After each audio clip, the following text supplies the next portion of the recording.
Alright, what's going on, everybody? I am Lexi Wright, and I am bringing you a brand new video today. And as you can see by today's title, where did Lexi Wright come from? Well, I'm about to explain that. And how I'm going to explain that is I'm actually going to be reading the first chapter of my first autobiography, Starting Things Off Right. So, if you don't want to see that, go ahead and click off the video now. If you do want to see that and you're wondering where Lexi Wright came from and a little bit about her life, well then stay tuned, and I will be sharing that here soon. And I'm only going to be doing chapter 1, so this is part 1. And if you guys are interested in seeing more, then let me know in the comments by commenting part 2 if you want to see a part 2. And without further ado, let's get right into this video. Hopefully you guys enjoy. Being the first child born in 1999 was new to my parents. I was their first child. January is a cold month to be born in. The time it took to birth me was endless. It seemed like it took forever for me to decide to come out into the world. Nearly born on the 15th because I took so long. But since I was born at 11:57 p.m., my birthday is on the 14th. When my parents noticed I was a female, they gave me my name, Madison Sack. That has been my name for years. When my brothers joined me in 2000 and 2002, I had someone to enjoy life with and share life with. Just making sure it's still getting me. Okay. My parents were the most amazing parents ever. They always hung out with us and gave us equal time, though there were 3 of us. Mom worked while Dad would play with us. One thing I think is interesting is Dad took me to the store to pick out a toy. He thought I'd choose a Barbie, but instead I chose a little blue Chevy model pickup truck. I guess I was always like this, a tomboy. Even as a little kid, I liked boy things. I remember driving my little Volkswagen around the driveway thinking I was all big shot. I want to go to the store and buy chicken nuggets, I told my mom one day. I drove my Volkswagen to the stop sign while my mom walked beside me. Dad was an amazing guitar player. I remember him playing Sweet Child of Mine by Guns N' Roses while my brothers and I would dance around playfully. We loved it when Dad played guitar. I remember Mom and Dad both could recite The Cat in the Hat because I loved that book so much. They let me read it one day and I read it like a pro. They thought I just remembered the words, so they gave me a harder book. I read it with ease. They were impressed that their 3-year-old daughter was reading. The first 3 years of my life was awesome, until it all got ruined by 3 people. My grandmother was one of them. My dad's mom, to be exact. Let's just say she was a bitch, a total witch. She could not stand my parents having a daughter. She wanted me as her own. So, she stole me, made up lies to CPS, and got custody of me. Her plan was that I was going to be her little sidekick and never leave her side until I turned 18. She made it so my brothers could stay with her too, put a restraining order on my parents, and then kicked them out of the house so they could not see us. I remember this one day. I saw Mom and Dad parked outside, so I told William and Dylan, Mommy and Daddy are outside, and we ran outside the house with excitement to see Mom and Dad. Our grandma tried to stop us, but she couldn't. Get back here, she yelled. William and Dylan stopped, unsure what to do, but I kept running into Mom's arms hanging out of her car window. I stopped 10 feet in front of her. We'll get you guys back, I promise, Mom told me. I looked into her eyes and saw the truth. She knew she'd get us back, and away from my grandma's evil hands. Well, being treated with hate and unusual parenting, we didn't know how to act. My grandma taught me to act like a bitch, hit my brothers for no reason, and it being their fault that I hit them for some reason. She would see me do bad and reward me with good. I was 4, and this went on till I was 9. I had to take care of my brothers at age 5 because all my grandma did was sit on her laptop and talk to guys on MySpace while my grandpa worked. If she was not on her laptop, she was sleeping, so she never fed us. She hardly ever came out of her room. I was making peanut butter and jelly sandwiches for my brothers and made such a big mess trying to figure out how to make these sandwiches at age 4, 5, and 6. By the time I reached age 6, I would throw tantrums until I got what I wanted. I never heard the word no. My brothers were treated like shit. They were just playmates. I was the princess. If my grandma got out of bed, it was drive the van to McDonald's, which was right at the bottom of the hill in Reading, Ohio. If not McDonald's, then Burger King or Rally's. We ate at those restaurants every once in a while for breakfast, lunch, and dinner if we ran out of food at home. We never really had a real meal. At night, when we would be put to bed in the basement, I would sometimes lay awake at night, remembering Mom saying she'd get us back. Even though I didn't understand what was happening to us, I still couldn't wait for Mom and Dad to be our real parents again. Things would be better when they got us back. All those years of being transformed from an innocent little girl to a witch was bad.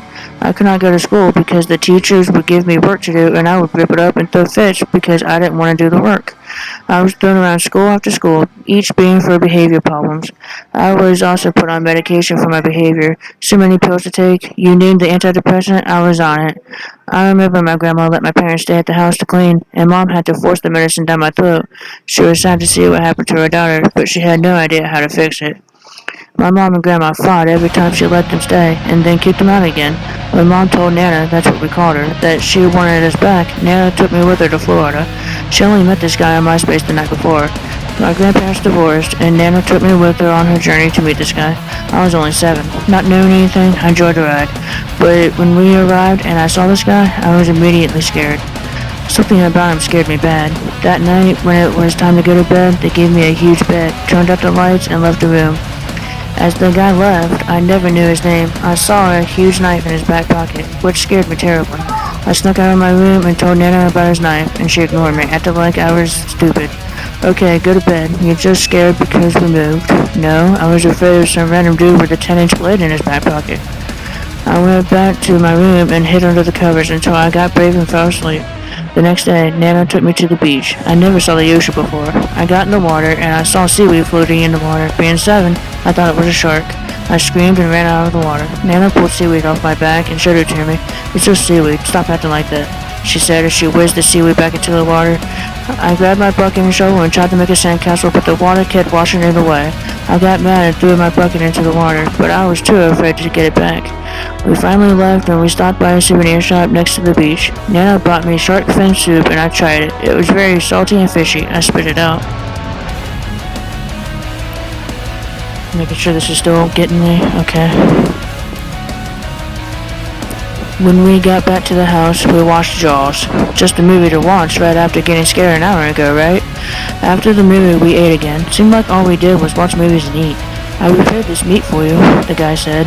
He had a plate of meat with blood leaking from it. It's not cooked, but I'll cook it for you. He spoke. Nana went into the living room and got on her laptop as she sat on the couch. The guy walks in after 20 minutes or so and noticed Nana on her laptop. Who are you talking to? I guess he saw the MySpace page. Nobody.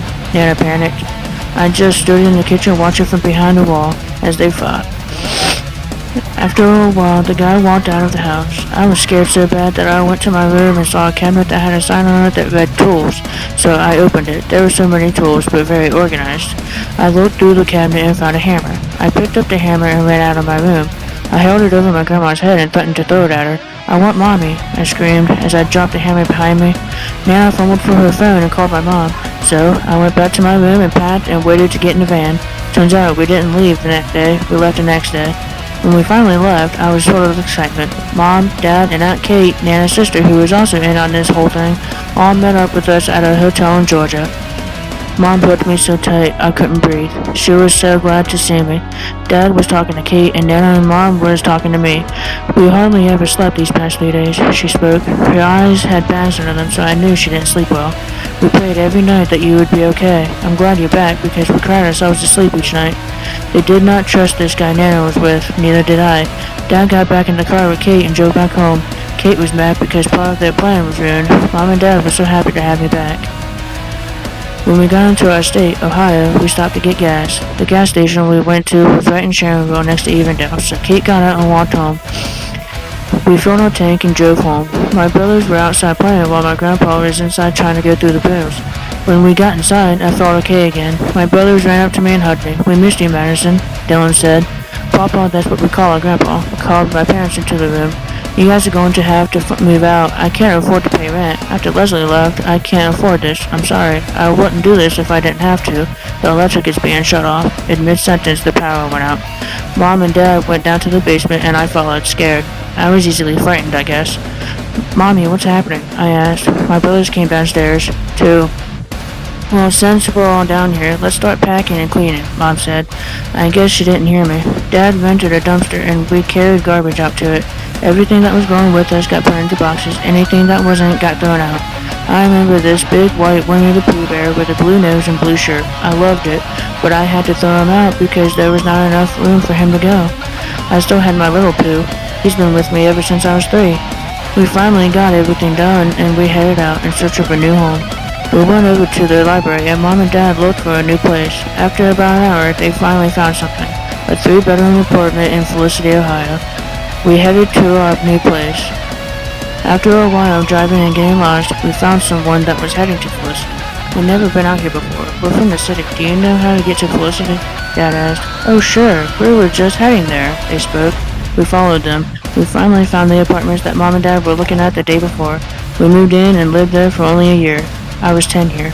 Mom and Dad had custody of us again, and they got my behavior under control, got me off the medicine.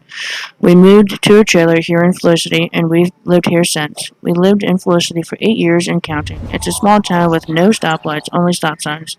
Only about 0.5 miles long either way you go, and farms on every road out of Felicity. 133, 222, and 756 are the roads out or in. We have a library, 2 gas stations, 2 stores, 2 restaurants, and a building that keeps changing to different things every year, and 2 bars, and 1 post office, and 1 bank, a police department, a fire ambulance department, and 4 churches. For a small town, that's a lot of places. We can walk to any of these places. The main road, North Market Street, which is also 133/222, separates north and south of Felicity. We live on the south side and never really go on the north side. Most of the punks live there. There's no law against us going over there. We just don't want to deal with the punks. The cops are so crooked you can work for them and not get in trouble at all. Even if it's so illegal you would be in prison, they wouldn't arrest you because you're working for them. By the time I reached 13, I've gotten to know life pretty well. My dad loved to hit the trails at East Fork State Park and ride his mountain bike through the woods. He would take one of us at a time so he could make sure we would stay with him and not get lost through the woods or hurt by falling off the edge. He also liked to hunt with William. They used to go to East Fork to hunt just for fun. They were trying to find woodchucks, but never had any luck. We would swim in the lake at East Fork as well, but after learning that the lake was harmful to swim in, we never even went near it. But back to the trails, Dad loved to ride through the woods. I used to ride my bike through the woods all the time when I was a kid, he spoke. Dad has done a lot in his childhood, even though his mom completely hated him. That's why she took me. I would always volunteer to go ride with him because I loved it. We would hit the beginner trail first to get warmed up, which is relatively easy to ride. Just a couple of obstacles like bridges, hills, and roots we have to watch out for. The first time I rode the trail, I was too scared to ride across the bridge, which is only about 2 feet off the ground, if that. It's supposed to take you an hour to get through the trail, but it usually takes us about 2 because Dad would fly through, then wait for us on top of a hill, then we'd go again. We would take drink breaks too. Water. We always had water. Never pop or anything unhealthy. I love my dad. He was so fun to hang out with. I get mad sometimes and say I hate him, but I don't mean it. I'm just angry at the moment. Anyways, sometimes Dad would get us up at 6 a.m. and feed us omelets and we'd go hiking through the woods. Dad loved being in the woods. He said it reminded him of home. I enjoyed it too, but would get mad because my knees would start hurting. Mom was working at Subway in Bethel at this time. That was chapter 1. Part 2 is chapter 2.